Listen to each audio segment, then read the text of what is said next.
பிரயோஜனம்?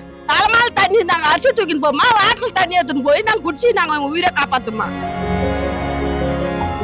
எப்படியா பார்த்த வெகுலையும் நாங்க அந்த மாதிரி ஏறோம். யார் வந்தாலும் எங்களுக்கு நல்லதா செஞ்சது இல்லை. எங்க ஊர்ல வந்து எங்களாட்ட நீங்களும் உயிர் தானே, நீங்களும் நல்ல எவ்வளவு தூரம் பாக்குறீங்க. எங்க வீட்டு நிலைமைக்கு இது அந்த மாதிரி கீழே எங்க நிக்கிறாங்களா?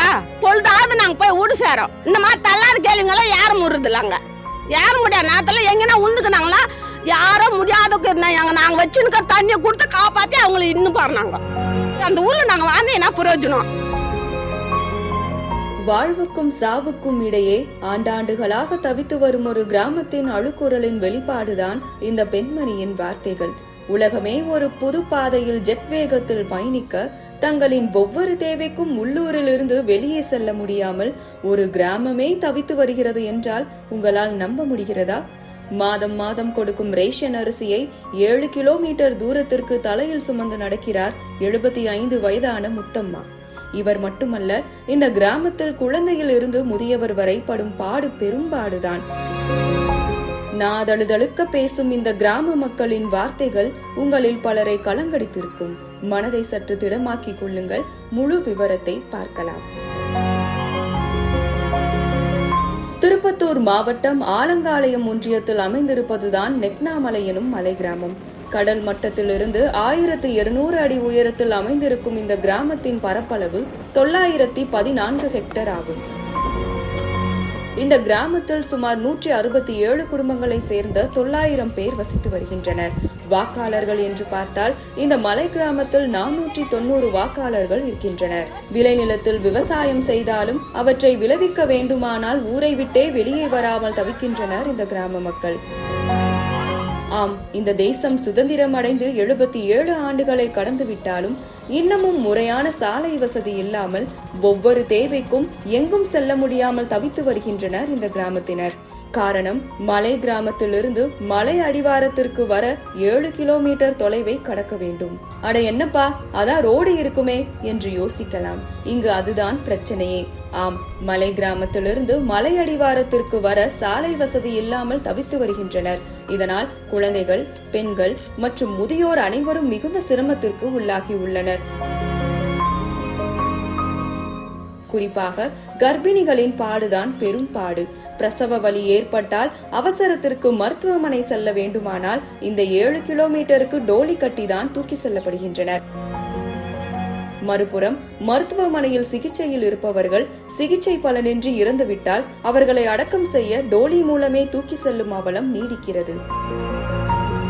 இதுதான் இப்படி என்றால் மாத மலை அடிவாரத்தில் கொடுக்கப்படும் ரேஷன் பொருட்களை தங்கள் வீடுகளுக்கு தூக்கி செல்ல மிகுந்த சிரமத்திற்கு உள்ளாகி வருகின்றனர் இவர்கள்.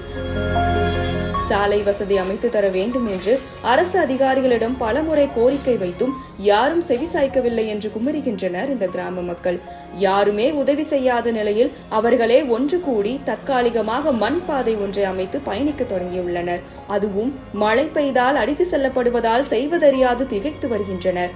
கரடுமுரடான பாறைகள், மேடு பள்ளங்களில் லாரி போன்ற வாகனம் மூலம் 50 முதல் 200 வரை பணம் கொடுத்து ரேஷன் பொருட்களை சிலர் கொண்டு செல்கின்றனர். அப்படி பணம் கொடுக்க முடியாதவர்கள் 7 கிலோமீட்டர் தொலைவுக்கு மூட்டைகளை சுமந்தே நடக்கின்றனர். இது குறித்து நம்மிடம் பேசிய முத்தம்மா தன் காலம் முழுவதும் சாலை இல்லாததால் பட்ட பாடை கனத்த நெஞ்சோடு பகிர்ந்து கொள்கிறார். இந்த ஆட்சிக்காக கஷ்டப்பட்டு எடுத்துன்னு போக்கலாம், பாதி வேலை மயக்கம் வந்தது. நல்லாக்கிறவங்க எனக்கு தண்ணி குடிப்பாட்டி மலைக்கிட்டு போகிறாங்க. ஜுரம்னு பார்த்தாலும் ஜோலி தான், ஒரு குழந்தை பார்த்தாலும் ஜோலி தான். நாங்கள் ஓடு போடக்குள்ள நாங்கள் செய்யணும் வராங்க. அப்போ யாரும் என்ன செய்யறதில்லை, எங்களை கண்டுக்கிறதே இல்லை. குறிப்பாக இந்த நெக்னாமலை கிராமத்தில் துவக்கப்பள்ளி மட்டுமே இருப்பதால் 5ஆம் வகுப்பு படித்தவர்கள் மேற்கொண்டு படிக்க வெளியூருக்கு செல்ல முடியாமல் தவிக்கின்றனர். கல்வியை தொடர வேண்டுமானால் 14 கிலோமீட்டர் தூரம் கடந்து சென்று வர வேண்டி இருக்கும் நிலையில் பலரும் படிப்பை 5ஆம் வகுப்போடு நிறுத்திக் கொள்கின்றனர். சாலை வசதி இல்லாததால் விளைவித்த பயிர்களை விற்க முடியாமல் இருப்பது, அவசர தேவைக்கு வெளியூருக்கு செல்ல முடியாமல் இருப்பது போன்ற சூழல்களால் பலரும் கிராமத்தை விட்டு வெளியூருக்கும் வெளி மாநிலங்களுக்கும் சென்றுள்ளனர். எங்களுக்கு அரிசி இங்க போடுறாங்க, போட்டாலே தலைமால் தான் நாங்க தூக்கின்னு போனோம். அப்படி இல்லைன்னா அதுவும் குழந்தை பிறந்த டெலிவரி ஆனா வந்து ஜோலி கட்டி தான் தூக்கின்னு வரணும். அண்ணா ராத்திரிக்கு ஆம்பளைங்களும் யாருமே வெளியில போயிட்டு இருக்கிறாங்க. அந்நாட்டுக்கு யாரோ ஒருத்தர் தள்ளாதவங்களும் இதுல பண்ணி இன்னும் வர்றாங்க. இன்னும் நடுவேல கூட டெலிவரி ஆயிடுது. அப்பார்மான தண்ணி வசதி இல்லை. இந்த வசதி இல்லாத நாங்க எப்படி அந்த ஊர்ல நாங்க பழைக்கிறது சொல்லுங்க. வராங்க ஓடு போடுங்க, அதை பண்ணுங்க, இதை பண்றாங்க. மண்வெளி திடீர்னு காயெல்லாம் வந்துடுது. அந்நாத்துக்கு பொம்பளைங்க நம்ம நார்மலா இருக்கிறவங்களுக்கும் ஜோலி கட்டின்னு வராங்க. முடியாத அளவுக்கு உந்துக்குறோம். அரிசி போட்டா என்ன பண்றாங்க, வாட்டர்ல தண்ணி தலைமால தண்ணி நாங்க அரிசி தூக்கின்னு போமா, வாட்டர்ல தண்ணி எடுத்துன்னு போய் நாங்க குடிச்சு நாங்க உயிரை காப்பாத்துமா. எப்படியா பார்த்த வெகுலையும் நாங்க அந்த மாதிரி யார் வந்தாலும் எங்களுக்கு நல்லதா செஞ்சது இல்லை எங்க ஊர்ல வந்து. அதுக்கு மேல நாங்க என்ன பிரயோஜனம்? நாங்க இன்னும் அந்த ஊர்ல என்ன பிரயோஜனம்? நல்லது காட்டுறதுக்கு மட்டும் எங்க ஊருக்கு வரீங்க, மத்தது அந்த ஊர்ல நாங்க வாழ்ந்து என்ன பிரயோஜனம் சொல்லுங்க. நீங்களும் எங்களாட்ட நீங்களும் உயிர் தானே. நீங்களும் நல்ல எவ்வளவு தூரம் பாக்குறீங்க. எங்க வீட்டு நிலைமைக்கு இது அந்த மாதிரி கீழே எங்க நிக்கிறாங்களா சொல்லுங்க. நாங்க 2 ஹவர் 3 ஹவர் நடக்கிறோம். அதான் நான் 12 மணிக்கு அரிசி போட்டா கூட ஒரு பொழுதாவது நாங்க போய் வீடு சேரோம். இந்த மாதிரி தள்ளாத கேளுங்கெல்லாம் யாரும் முடுறது இல்லைங்க. யாரும் முடியாது நேரத்துல எங்கன்னா உழுந்துக்குனாங்களா யாரோ முடியாதக்கு நாங்க வச்சுன்னு தண்ணியை கொடுத்து காப்பாத்தி அவங்களை இன்னும் பாருனாங்க.